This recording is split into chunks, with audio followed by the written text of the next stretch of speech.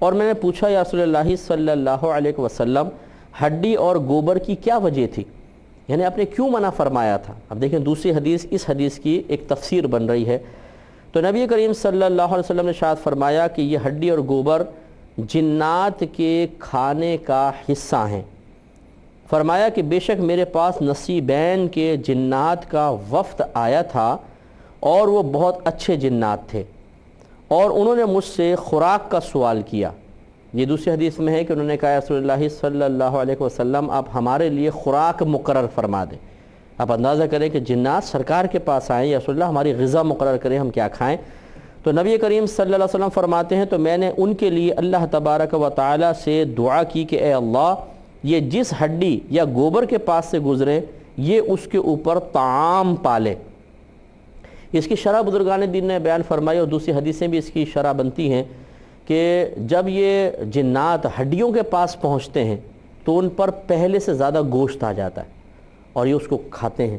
اور گوبر یہ مادہ جنات کی غذا نہیں ہے بلکہ یہ ان کے جانوروں کی غذا ہے، کہ جب ان کے جانور کسی گوبر کے پاس پہنچتے ہیں تو وہ بالکل ایسا بن جاتا ہے جیسے پہلے سرسبز چارہ تھا، اور اس سے وہ تناول کرتے ہیں۔ اس لیے نبی کریم صلی اللہ علیہ وسلم نے ہڈی اور گوبر سے استنجا کرنے سے منع فرمایا کہ گوبر تو ویسے بھی نجاست ہے، نجاست سے نجاست کو صاف کرنے سے طہارت حاصل نہیں ہوگی بلکہ نجاست ہی پھیلے گی، اس لیے ایک حکمت یہ بھی ہے۔ اور دوسری نبی کریم صلی اللہ علیہ وسلم نے بیان فرمائی، تو اس لیے کوشش یہی کرنی چاہیے کہ ہڈی کو خراب کاموں کے لیے استعمال نہ کریں، اور وہ ہمارے جن بھائیوں کی غذا ہے ان کو اسی طرح چھوڑ دیا جائے۔ اگلی حدیث کی طرف آتے ہیں، بابو لا یستنجا براوثن۔ ایک اور باب امام بخاری رحمۃ اللہ علیہ نے قائم کیا ہے کہ گوبر سے استنجا نہ کرنے کا باب، یعنی اس چیز کا باب کہ گوبر کے ساتھ استنجا نہ کیا جائے۔ حضرت عبداللہ بن مسعود رضی اللہ تعالی عنہ بیان کرتے ہیں کہ نبی کریم صلی اللہ علیہ وسلم قضاء حاجت کے لیے تشریف لائے اور مجھے حکم دیا کہ میں آپ کو 3 پتھر یا مٹی کے ڈھیلے لا کر دوں۔ بس مجھے 2 پتھر مل گئے تو میں نے تیسرے پتھر کو تلاش کیا تو مجھے نہ مل سکا، تو میں نے گوبر کا ایک ٹکڑا اٹھا لیا۔ جب وہ آپ کے پاس لے کر آیا تو آپ نے 2 پتھر لے لیے اور گوبر کو پھینک دیا اور فرمایا کہ یہ نجس ہے۔ ہذا رکس ان کے الفاظ ہیں کہ یہ رکس ہے، یعنی نجاست ہے۔ تو اس سے دیکھیں ایک انس بن مالک رضی اللہ تعالیٰ عنہ فرما رہے کہ میں اور ایک لڑکا سرکار کے لیے خدمت کرتے تھے۔ اس سے اگلی حدیث میں حضرت ابو ہریرہ رضی اللہ تعالیٰ عنہ فرما رہے ہیں کہ میں پیچھے پیچھے گیا اور نبی کریم صلی اللہ علیہ وسلم کی خدمت کی۔ اس حدیث پاک میں حضرت عبداللہ بن مسعود رضی اللہ تعالیٰ عنہ فرما رہے ہیں، تو معلوم یہ ہوا کہ ڈیوٹیز بدلتی رہتی تھیں، کبھی کوئی آتا تھا، کبھی کوئی آتا تھا، کبھی کوئی سرکار کی خدمت کرتا تھا۔ ہر ایک کو سرکار موقع فراہم فرماتے تھے کہ جو آپ کی خدمت کر کے اپنے درجات کی بلندی اور اخروی مقامات قرب حاصل کرنے کے سلسلے میں کوششیں کیا کرتے تھے۔ تو اس سے معلوم ہوا کہ بڑے بڑے صحابی حضرت عبداللہ بن مسعود رضی اللہ تعالیٰ عنہ بڑے مجتہد صحابی ہیں، اور فقہ حنفی آپ ہی کی بیان کردہ حدیثوں پر مشتمل ہے۔ سمجھ لیجئے کہ ایک بڑا حصہ فقہ حنفی کا جس امام اعظم رضی اللہ تعالیٰ عنہ جن احادیث سے استدلال کرتے ہیں اس کے اکثر راوی حضرت عبداللہ بن مسعود رضی اللہ تعالیٰ عنہ ہیں۔ تو بہت بڑے صحابی ہیں، جلیل القدر صحابی ہیں، مجتہد ہیں بہت بڑے، اور وہ سرکار کی خدمت کر رہے ہیں۔ اس سے ذرا غور کیجئے گا، ہمیں بھی سوچنا چاہیے، مجھے بھی سوچنا چاہیے، آپ بھی سوچئے کہ ہم کسی بھی مقام پہ پہنچ جائیں، لوگ ہمیں عالم کہیں، ہمیں مفتی کہیں، ہمیں بزرگ کہیں، لیکن جب ہم سے بڑے کوئی بزرگ ہوں تو ان کی خدمت کرنے میں بالکل شرم و عار محسوس نہیں کرنی چاہیے۔ اس سے وہ ہمارے دینی طلبہ خاص طور پہ درس حاصل کریں کہ جب وہ چھوٹے درجوں کے اندر ہوتے ہیں تو وہ اساتذہ کی خدمت کرنے میں بڑا فخر سا محسوس کرتے ہیں، لیکن جیسے جیسے ان کے درجے بلند ہوتے ہیں ویسے ویسے ایک بڑا پن سا بھی آتا جاتا ہے، اور وہ عموماً پھر کوشش نہیں کرتے کہ اپنے اساتذہ کی خدمت کریں، بلکہ وہ دوسرے چھوٹوں کو موقع دینے کی کوشش کرتے ہیں۔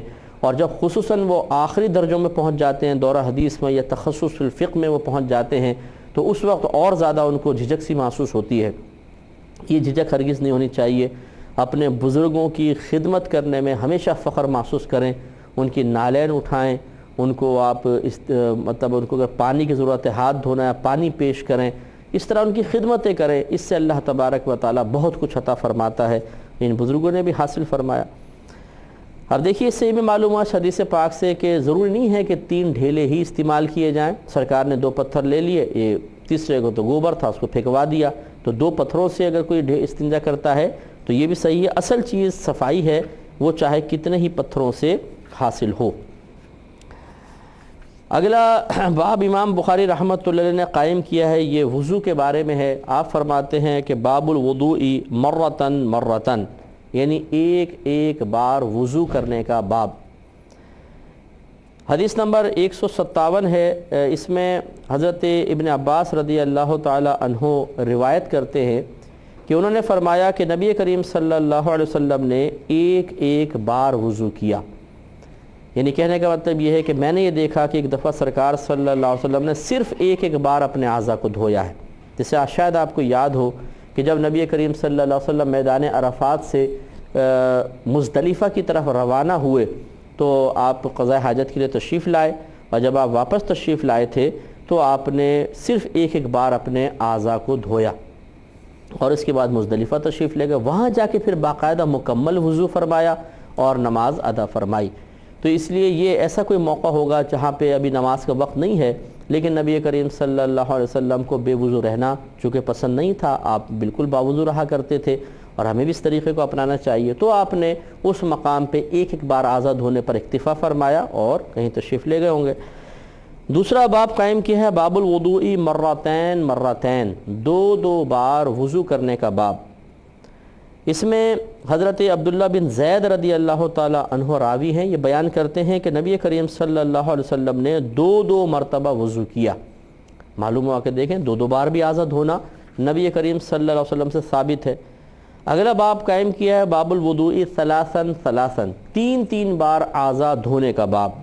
حدیث نمبر 159 اس کے تحت لے کر آئے ہیں کہ حضرت عثمان رضی اللہ تعالی عنہ کے آزاد کردہ غلام حمران نے خبر دی کہ انہوں نے حضرت عثمان بن عفان رضی اللہ تعالی عنہما کو دیکھا کہ انہوں نے پانی کا ایک برتن منگایا اور اپنے دونوں ہاتھوں پر 3 مرتبہ پانی انڈیلا، پھر ان دونوں ہاتھوں کو دھویا، پھر انہوں نے اپنا دایاں ہاتھ برتن میں ڈالا، پھر اس سے کلی کی اور ناک میں پانی ڈالا، پھر اپنا چہرہ 3 بار دھویا اور اپنے ہاتھوں کو کوہنیوں تک 3 بار دھویا، پھر اپنے سر کا مسح کیا، پھر اپنے دونوں پیروں کو ٹخنوں تک 3 بار دھویا۔ پھر فرمایا کہ نبی کریم صلی اللہ علیہ وسلم نے ارشاد فرمایا ہے کہ جس شخص نے میرے اس وضو کی طرح وضو کیا، پھر 2 رکعت نماز اس طرح پڑھی کہ جس میں اپنے نفس سے کوئی بات نہ کی، یعنی اختیار کے ساتھ کوئی خیال ذہن کے اندر لے کر نہ آیا، تو اس کے گزشتہ گناہ معاف کر دیے جائیں گے، تمام گناہوں کی بخشش کر دی جائے گی۔ چونکہ وقت کی قلت ہے، اس حدیث کی شرح ابھی میں بیان نہیں کروں گا، اگلے پروگرام میں کروں گا، ضرور سنیے گا، اس میں بہت نفیس نکات ہیں۔ اللہ تعالیٰ اس پروگرام کو بھی دیکھنے کی توفیق عطا فرمائے، آمین۔ وآخر دعوانا ان الحمدللہ رب العالمین۔ اے اللہ، اے اللہ